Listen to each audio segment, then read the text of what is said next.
Armstrong, Mr. Lombard, and Mr. Bloor. This morning, while I was sitting on the terrace, I observed your activities. There is little doubt in my mind of your purpose. You must have been searching the island for an unknown murderer. You were quite right, but there's no one else here but us. Well, I could have told them that before they looked. It is perfectly clear that the murderer, Mr. Owen, is one of us. This is no time to refuse to look facts in the face. We are all in grave danger. I suppose you're right. Not a doubt about it. I've got a very good idea of who it is. I believe that one of us is possessed by the devil. I can't believe it. Now let us examine the evidence. Is there any reason for suspecting one person in particular? Lombard brought a revolver, and he didn't tell the truth about why he came to the island either. I was offered good money to complete a job here. I was desperate and I could not turn it down, but I'm not here to kill anyone. I have no reason to lie. We should all have the opportunity to defend ourselves, but we only have our own word to go upon. Is there anyone who we can definitely eliminate from our suspicions? I'm a well-known professional man. I couldn't possibly... Well, that proves nothing. We are all suspects, even the women, until proven otherwise. Yes, even the women are capable of striking a blow that killed MacArthur. And of course, everyone is capable of the administration of drugs. I think he's mad! The idea that I should be accused of taking someone else's life is of course quite absurd to anyone who knows anything of my character. I told them the devil was among us. These sinners need Jesus. Rogers isn't in the room, but he still could have committed this act as well. Let us not forget of him. Of course, Marston, Mrs. Rogers, MacArthur, they're ruled out for obvious reasons.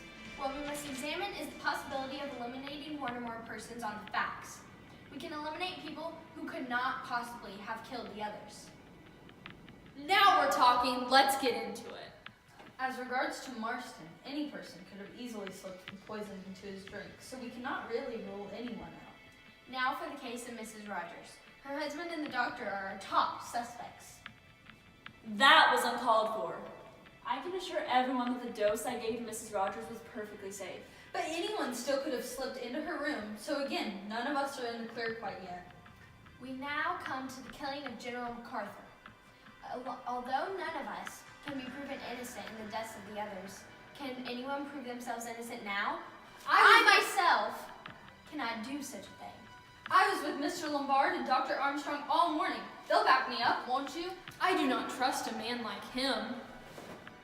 I will be doing nothing of the sort. That man took his sweet time running to the house to get a rope.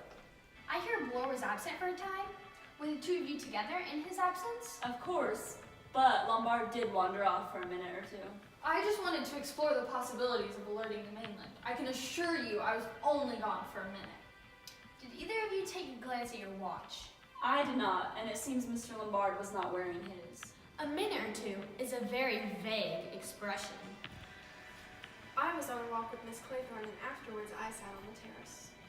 That's odd. I did not notice you there. I can verify that I was with Miss Brent this morning, but afterwards I spoke with General MacArthur. I believe our conversation took place at about an hour till lunch. He was acting very strange. What makes you say this? He said we were all going to die, that he was waiting for the end. It was frightening. Then I returned to the house, and I've been quite restless since. There remains Rogers, though I doubt his evidence will add anything to our sum of knowledge. So who's behind all of this? Every time just to make it a little bit. Make sure that... Yeah. Anything like... Do you have like an accent or anything like... No doubt about it. I can't laugh! Lombard, that's vulgar.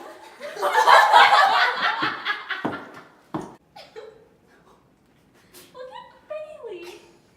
Don't look at Bailey. What's wrong with me? You did not just make that noise. It sounded like a mallard. The idea that I should be accused of taking someone else's life